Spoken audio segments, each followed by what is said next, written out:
Hey there, and welcome to the Confident Woman Podcast. I'm your host, Rachel Brooks. Join me as I sit down and chat with co-hosts, friends, and carefully curated guests and talk about all the things that empower you to become your best and most confident self. So, let's get started. Hey there, and welcome back to another episode. Today, we're talking about something that goes against everything our go-getter society tells us to do, and that is rest. Rest, right? Isn't that for the lazy or the unmotivated? Come on, Rachel. We're ambitious, high-achieving women. We've got goals to crush and dreams to achieve, and nobody got time for that rest, right? That's exactly what I would tell myself. This leads me to the point we're about to make, is that rest isn't about being lazy, and it's not about taking a unmotivated, lax approach to doing things, but it's about being strategic. And, to be honest, it's like that's something that I've started to incorporate into my playbook because, well, it's not sustainable to keep going at the speed and the pace that our culture and our society expects us to do and sustain that for the long term and put on that smiley, happy face and pretend that everything is just a-okay. Because we know that that's not the truth. And we're just hiding behind masks and our social media accounts and making it look like that we really do live and lead this perfectly curated life. But the truth is we don't. And that's why we need rest. So we all get it when it comes to rest. And however we want to look at this situation, we're sucked into this hustle culture, and it can be very damning and very toxic. The whole approach to that is to just do. And when we can do all the things, we can have all the success, the accolades, the titles, the roles, the prestige, the money, the fame, the influence, the impact, all those things that we're actually chasing after. Then we'll be happy, we'll be content. And we were thinking that if we could do this by forcing something instead of letting things naturally take its place in its course, which includes rest, then everything would be quote unquote perfect, right? Well, we know that that's not true. So as we chase these goals, launch projects, create businesses, side hustles, passion projects, climb mountains, metaphorically speaking, of course, because it just feels like an uphill battle. Any way you name it, it's definitely something to be said that hard work and ambition, however, we know that there's seasons, and when we talk about the sustainability of going hard, we also need to have a season of rest and recovery. And this is the balance. We all strive for that work-life balance, but this is a balance that I personally have been testing on myself for the past 18 plus months or so. And it really seems to be working in a way that is more conducive and sustainable than what our typical culture and our quote unquote work-life balance puts out there. And I think that this goes back to what is our goal and our objective and why we do what we do. So going back to those things, asking ourselves first so that we can now get in touch as to why we're so ambitious and driven in the first place. So there's a lot of that context that we have to unpack and ask ourselves those questions as well. So when we see that happen, we have to get to we're trying to achieve and reach the top of the mountain. And that's when we realize this isn't sustainable. This mountaintop that we just climbed, that we just sacrificed or busted our butts doing, what happens when it turns out that that's not even what we expected, right? The climb to the top, and all of a sudden you realize that view sucks, or it's not what I expected, or this is it. This is literally what I busted my butt for. And it can lead to just straight up disappointment, some anger, some guilt, some shame. A lot of those emotions that we carry with us and through us can really play a toll on how we achieve or perceive what is success in this season that we're in. So I want to tell you a quick little story, things that I've been reflecting on over this past these past several months. I think at this point, I've been pretty open and transparent about the the current struggles and challenges and the obstacles that I've been facing in this past, say, 18 months or so. At the end of 22, I just kind of hit the hard reset button and basically had reached the top of where I could be at this point, and I just could no longer take it. I was basically living what we quote unquote push for, that hustle culture and that hashtag boss babes mentality and mindset and things like that, where I had checked off all the things on my bucket list. I remember writing in my journal my 3, 5, and 10-year goals. At this point, at the end of 22, I was literally in the midst of my 10-year goals in year 3. So it was a lot. It was a lot that I had accomplished, worked towards, and was very proud of myself at this point. But I realized that at that pace, I was headed to a place I did not want to go back to again. And that pulls a lot of the content from my book, Chasing Perfection, because really chasing perfection, you don't have to be a perfectionist, but it's a metaphor for chasing that perfect, curated life that we see out there in the online space, chasing that quote unquote perfect business, perfect body, perfect life, perfect marriage, perfect everything. But inside, you know that you are struggling to achieve something that isn't realistic and is not meant for you. And when I'd gotten to that top of my own metaphorical mountain, it was just so lonely, so isolating. I was so exhausted. I was burned out. And I thought that once I got to the top of this to-do list, that I could check all these things off, that I would feel this overwhelming sense of peace and purpose and fulfillment. And the funny thing is that while I did feel that, they were it was just fleeting moments. And when I was asking myself, why do I feel so jaded? Why do I feel this way? It was because I realized that I was chasing the success of achievements and not finding the purpose of meaning and fulfillment. And there was a disconnect because what I wanted versus what I was craving as far as the impact were different from what I produced and performed.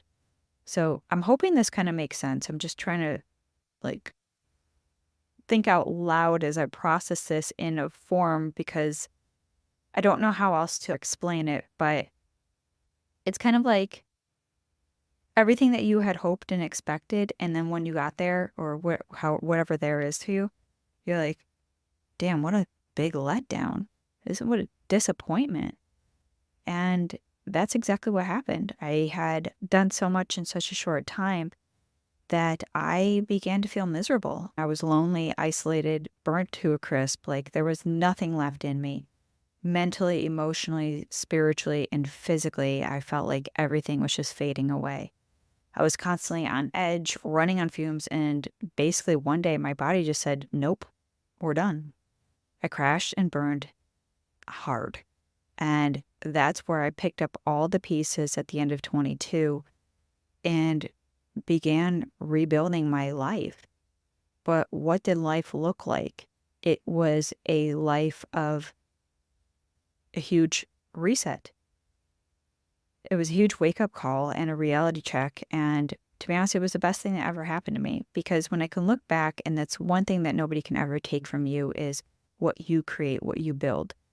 A sense of power and control from a self-preservation point. Like, it's different when we give so much of ourselves to others, but what is left for ourselves? And that's what I'm trying to get at here. But when I had to take that huge step back and just reassess my life, like, how did I get here? And I remember these questions I asked at the bottom of the pit when I was writing Chasing Perfection, because, sometimes the lessons, they come up in different seasons, different chapters of our lives. But now that we have that awareness, we can reel back and recall some of the lessons and the strategies and the tips and tricks and all those things. And so I literally took pages out of my book and began again. I had to rebuild from the core foundation, which was my fit from within. And having that solid foundation allows us to build a foundation on our faith, right? So, what is faith to you? This time around, I realized that I had veered off course from the path that I had originally intended to do, that allowed time for me to rest, restore, rediscover, and redeem myself from a lot of the mistakes and mishaps that I had encountered. When we're on this path and the world is telling us to chase our wins, chase that hustle and chase perfection, how do we come to a place where we can push pause, reevaluate everything, and start rebuilding? Not just ourselves, but our businesses and the things that really matter to us. And for me, I had to rebuild myself. I had to rebuild my business, my content, my partnerships. I flipped everything on its head and began to take a different approach. It's just pretty cool when you could take that step back. And it all came from that place of rest and reconnection with myself. And that's what I had to rediscover who I was at the time, and then connect with the woman I am in this season, and also the woman that I am becoming as I'm constantly growing and learning. And that was through really just me connecting back to my faith and to God. And so, if that's source or universe to you, whatever that is, connect to your higher power, because when we are unplugged and we're plugged into the world, no wonder we are so distracted and overwhelmed, because everyone has something to say. It just feels like a whole lot of white noise and chatter. So I think that's just important to recognize where you are in this season. Give yourself that time and space to disconnect, to reconnect. Recovery, you are able to now look back at the through line and place the pieces together in a way that feels whole and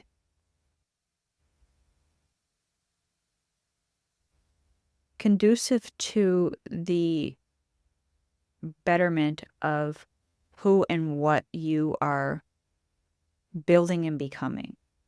And that's all part of the process. And if we talk about being high achievers and performers and being ambitious, how cool is it that you get to do this work and rebuild yourself? Because that's the one thing that will always sustain.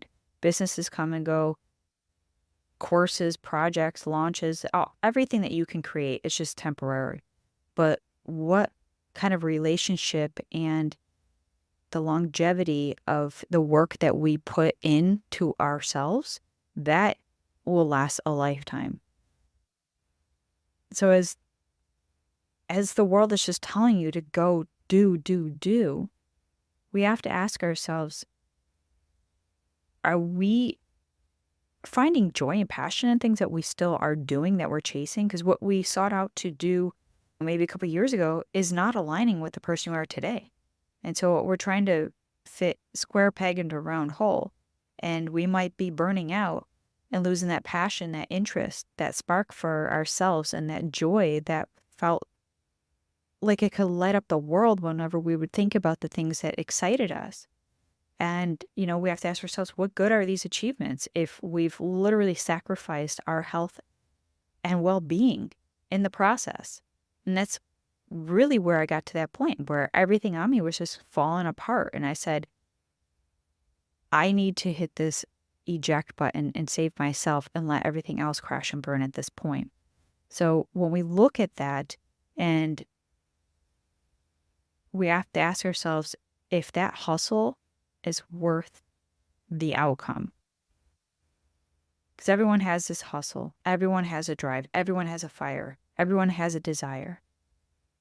But if it doesn't align with who you are today, that's something to reassess. And again, taking that step back to rest, recharge, recover, redeem, anything that starts with an R, we need this in these seasons. And what I've recognized is that when you come back from these seasons, you come back with more clarity, more strength, more confidence, more courage, more clarity, and things just become lighter and easier.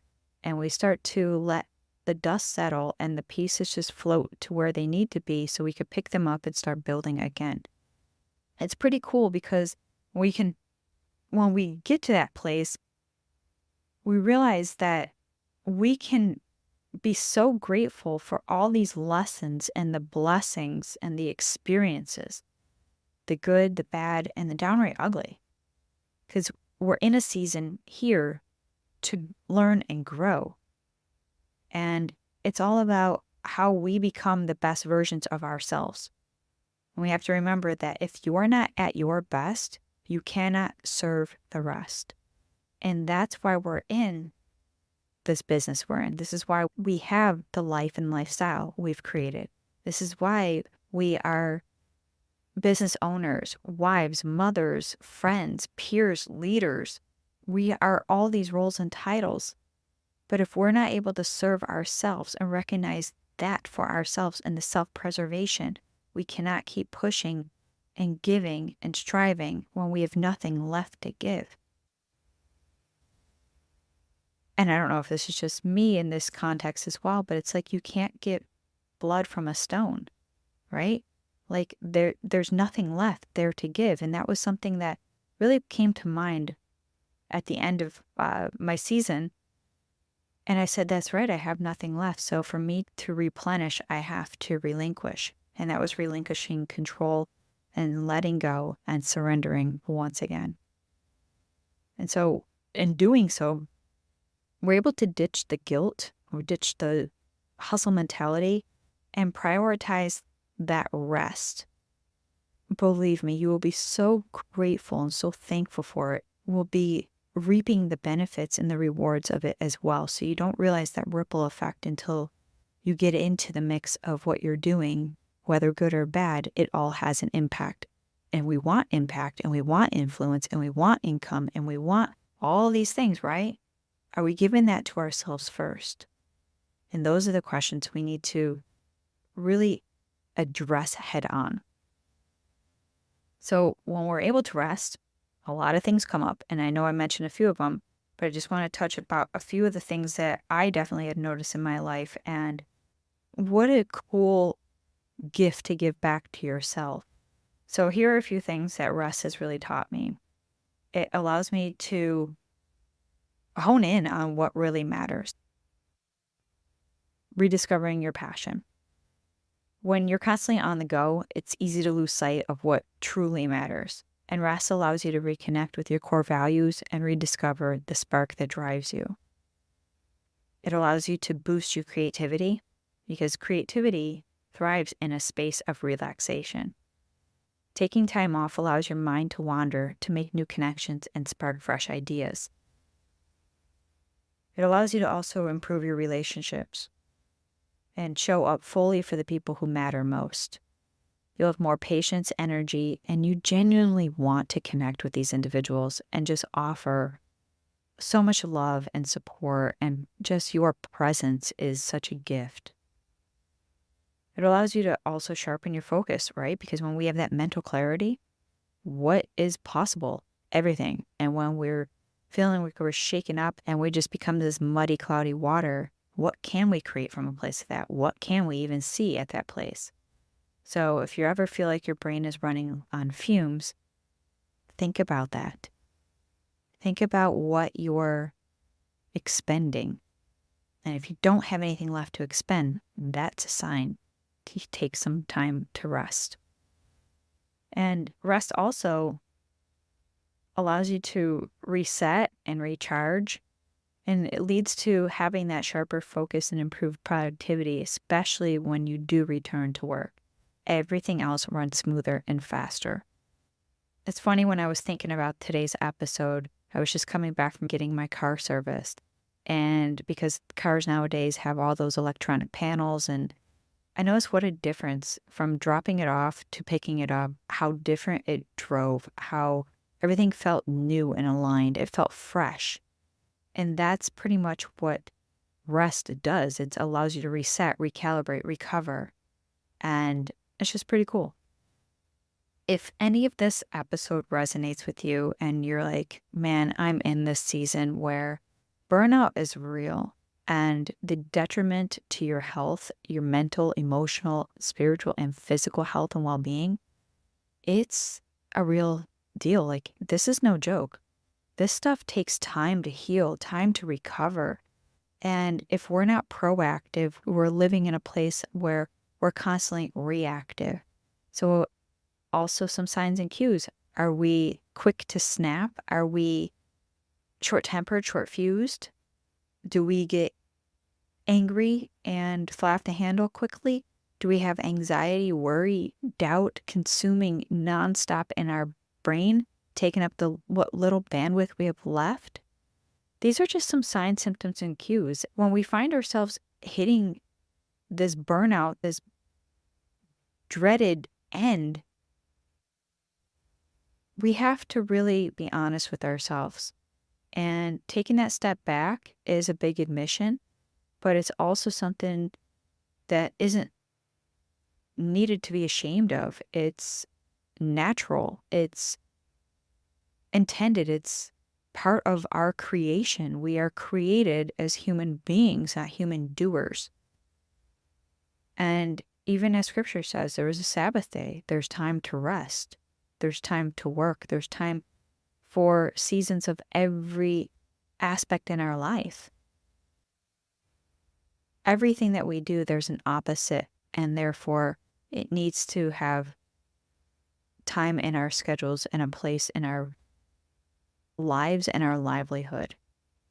And I hope that today's episode really resonates and, might shed some light on some things that maybe you're experiencing that you didn't even realize that you were, and what this is, like giving it a name.